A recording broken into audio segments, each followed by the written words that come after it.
coming. I was finishing my drink. Fuck! Tony Blundetto wasn't a tragic genius. He was an idiot. And the show practically proves it. Tony B took out Billy Leotardo. What exactly did Tony Blundetto imagine would happen when he executed Billy Leotardo in front of Phil, and then strolled off, leaving Phil alive? Billy. Phil got winged. He's in the hospital. Did he believe the world would simply shrug and move on? That Phil would write it off as an unfortunate misunderstanding? For a man touted as having a genius-level IQ, he displays all the foresight of a goldfish. Come on, you gonna go or what? Coming. I was finishing my drink. Fuck! The decision to leave Phil breathing is baffling. This wasn't a situation with crossfire, returning shots, or police sirens forcing an escape. He could have walked over, checked pulses, and made sure both targets were finished. He's never gonna give up that fucking animal, Blundetto. But no. He let the most vindictive man in New York mob politics live long enough to spend 2 seasons stewing about revenge. If it wasn't lazy writing, it was at least an implausible lapse in judgment. Yet one suspects David Chase wanted exactly this. That cocksucking piece of shit, Tony Soprano's cousin. Phil alive, boiling with rage, and the audience watching the inevitable fallout. I got my associate's degree already. It took me 5 years. Blundetto's failure cannot be dismissed as mere bad luck. This is the story of a man who had everything lined up for a clean break and managed to torch it all in record time. Fresh out of prison, he seemed unusually grounded compared to the other ex-cons dumped back into mob life. Poor fucking Feach Lamana. Richie Aprile, Feach Lamana, and Uncle Al all walked straight out of prison and straight back into maladjustment. He could do this Mazaron thing. Don't you give a fuck about your cousin? But Tony B was framed as the exception. He laughed off the guy's ribbing, planned a business venture, and even looked halfway content in his civilian life. For once, Chase dangled the possibility of redemption. Angelo got it. Last night. Probably Phil. Then came Angelo's death. Angelo was not just a friend. He was mentor, father figure, spiritual guide. When he was killed, Blundetto unraveled in spectacular fashion. Any notion of patience or long-term thinking vanished. Phil, he's holding his little brother. He snapped, and instead of targeting his rage at the right enemy in the right way, he staged a sloppy hit that accomplished nothing except ensuring war. Retaliation, counterattacks, Billy Leotardo. Blundetto asshole. His judgment, clouded by grief and resentment, collapsed under the weight of mob logic. Kill first, think never. This is the tragicomic element of The Sopranos. For all their talk of honor, respect, and intelligence, most of these men are not sharp strategists. Tony Blundetto whacked the brother of a captain. They are violent impulsives who think bullets solve everything. As a rule, the moment a character believes he is too smart to fall into the same traps as his peers, he tumbles in head first. Tony Soprano left to his own device. Blundetto, allegedly brilliant, becomes yet another thug unable to master his temper. The writing does deserve some scrutiny here. The arc of Tony B feels rushed, as though Chase wanted him to implode faster than the groundwork justified. When he first re-entered the world, he was portrayed as genuinely different, insightful, self-aware, unbothered by the mockery of his peers. Blundetto. How can I help? Then, with little build-up, he collapses into bloodlust. It is a pivot that could have been powerful if properly earned.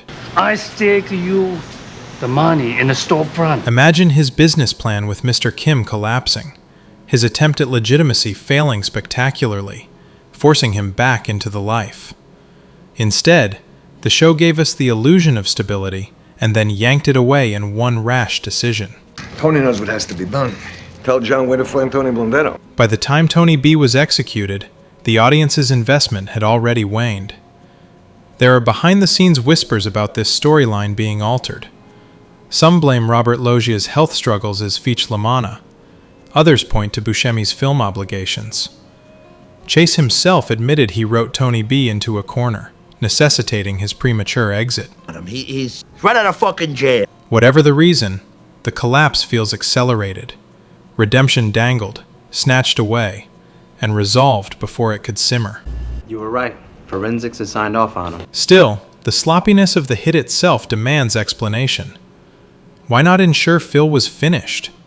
Why not linger long enough to guarantee success? Some argue he simply ran out of bullets. Others that he thought both were already dead. Another explanation is that the sequence we see, filtered through Phil's flashback, is unreliable, and the truth may have been less clear-cut. Perhaps Tony B did think he left no survivors. But the effect is the same. Where's Blundetto? He didn't do the job cleanly, and that oversight detonated the powder keg. Gene Pontecorvo's got a card. The larger irony is that Tony B, supposedly more intelligent than most, behaves with less foresight than Jackie Jr. robbing the card game. Every decision you make affects every facet. The smarter men in Chase's universe, Tony Soprano at his best, Johnny Sack before his decline, understand that mob life is a chess game. One wrong move and the board turns.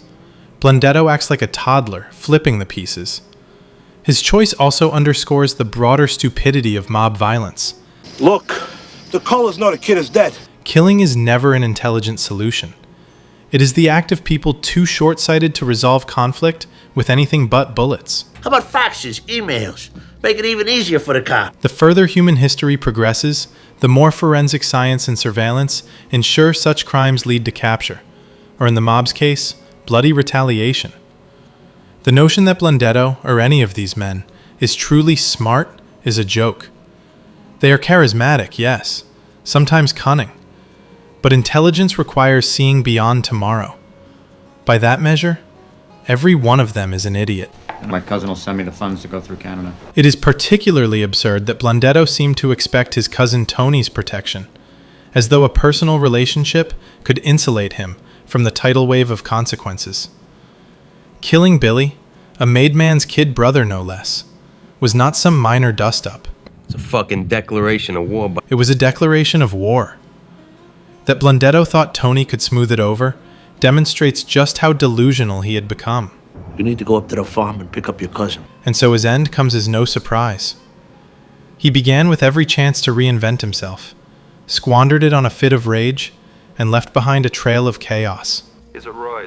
By the time Tony Soprano killed him, his story had already collapsed into waste. A man with intelligence, opportunity, and support, who chose instead to prove he was as stupid, impulsive, and self-destructive as everyone else in the life. John, how long I gotta wait? In the end, Tony Blundetto's legacy is not his intelligence, his plans, or even his familial bond. It is his stupidity. Am I still grieving over my brother Bill? He left Phil alive, Billy dead, and his cousin cornered. The war escalated because of him. His death, rather than tragic, feels like narrative housekeeping. Chase may have intended something grander, but what remains is the spectacle of a man who had the world in his hands, chose to throw it away, and couldn't even execute his one act of vengeance correctly. Tony Blundetto thought he could outsmart consequence. He couldn't. Few in this world ever do. Tony B left Phil alive. Don't leave this channel hanging. Subscribe.